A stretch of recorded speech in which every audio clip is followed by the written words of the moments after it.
Who's that? Some enemy from your past out for vengeance? Worse, my Airbnb host. This was at the climax of the movie. Sounds like my Airbnb host when I was in the desert.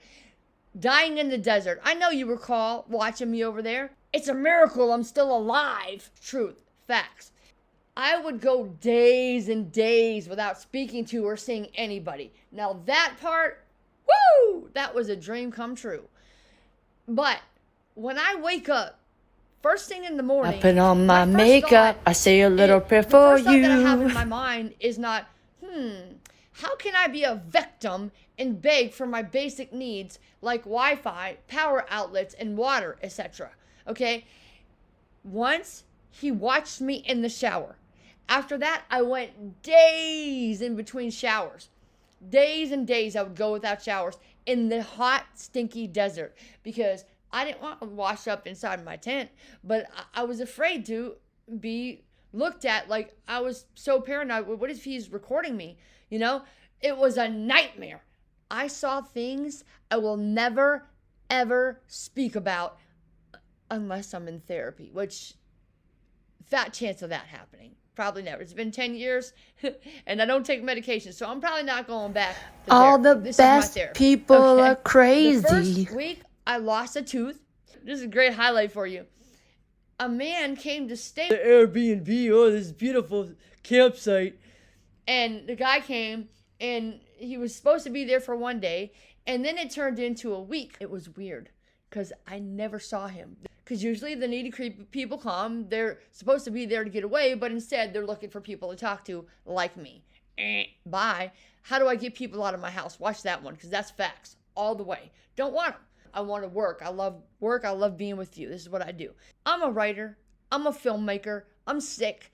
And I had this strange feeling like I thought it was my crazy mind, like this sick storytelling mind that I have, because I think daily of like murder, killing, suicide, weapons, all kinds of crazy stuff without the outside prompting, okay? I don't need that stuff to have those thoughts and feelings. So I had this thought though, what if he came here to kill himself? It kept nagging at me for 2 days. The third day, I came home from the diner because I sit there all day so I could charge and have Wi-Fi and stuff and just work on my laptop and be close to a water source. But when I come home, the highway patrol was there and they were asking me questions. First I thought they were... I thought they came for me. They got me locked up. What did I do, right? Out, they were asking me all these questions and I told them, I don't know anything. I just had a feeling, I said, I had a feeling he was going to come here to kill himself. Now, they would not confirm nor deny that, but they found him in his car in the desert. When the coroner came, he was so loud. He goes, we've been here before. And I was like, wow. Okay. So that was like, yeah, finally, like God was tugging at my heart, like, get out, get out, get out. You need to get out of here, get out of here. And so I have my reasons why I didn't leave like the first day. When I found out they were lying, but we'll talk about that later, maybe. This is not the first time that I've had this insanely made-for-movie Airbnb experience, okay? I've had this problem 3 times here in California. This time, I'm done. And I'm not doing this to diss Airbnb. I'm just sharing this to let you know, basically, don't do it. Do your own research. And if I were you, I would not, my recommendation is just do your own research. Don't, just because like this person that I'm talking about, I'm never going to say their name because they don't deserve free airtime. I'm going to be a billionaire. Best wife ever. No sex for 17 years. Private jet sex. You don't deserve my free airtime. Okay. You don't deserve free publicity from me. I'm worth it. You're not worthy of my time. But I'm telling you that do your own research. I don't care if it says superhost.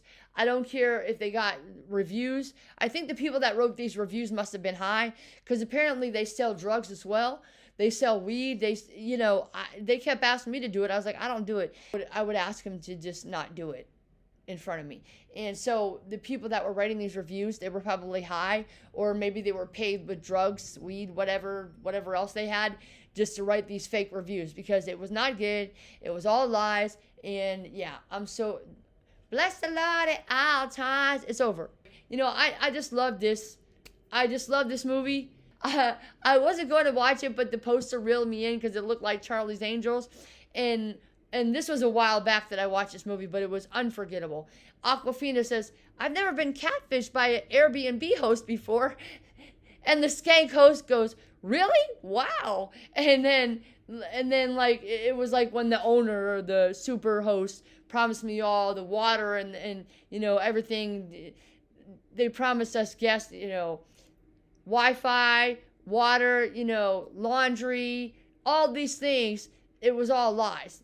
Anyway, but great movie anyway. And like I said, I do this because recommendation, don't go to Airbnb though. Don't ever go to Airbnb and unless you know the person personally, like you've known them for years and you really trust the person, or maybe you might know somebody else that has stayed at that Airbnb, but otherwise, no, don't do it. And because the worst thing about Airbnb is you got to prepay for it, and if you get catfish, you're not getting your money back, babe. Full disclosure, I did get all of my money back for that Airbnb experience. I had to do a visa dispute with my credit union. But again, I highly recommend just avoid that issue of trying to get a refund and just don't do it. Okay? If you know the person and you trust the person, do it. But if you don't know them, you don't just... In general, I would just say avoid Airbnb. Just avoid it. You know, maybe you're in somewhere else in another country or maybe another state, because I've had really bad experiences in California. Really bad. You know, this is the only state I've ever done Airbnb. But if you're in UK, like I said, shout out to my boy Danny. What's up, Danny? Good night, mate. Oh, wait, that's Australian. What's up, mate? I love you, man. But it maybe over in the UK it's different. Like my friend said, it's better over there, and they're not like that, and they're very reputable, and they have clean places, and they deliver on their promises. But I don't know about you, or maybe you're in Georgia or Pennsylvania, and it's different over there. I don't know. But so far, in the places I've been in California, I would just say, from my experiences, even the DMs, just avoid these experiences on Airbnb. I would, if I were you, avoid Airbnb altogether. That's what I would. I want to be a billionaire so freaking bad. My name is Liberty. Watch the next episode. If this episode helped you, please share this with a friend. And consider making a purchase from our store, like this Champion brand hoodie. Only $45 before tax and shipping. 10% of all of our profits go to help kids escape from sex trafficking, i.e. rape, because kids are worth it. I can't help the poor if I'm one of them, so I got rich and gave back to me. Now that's the win-win. You're worth it.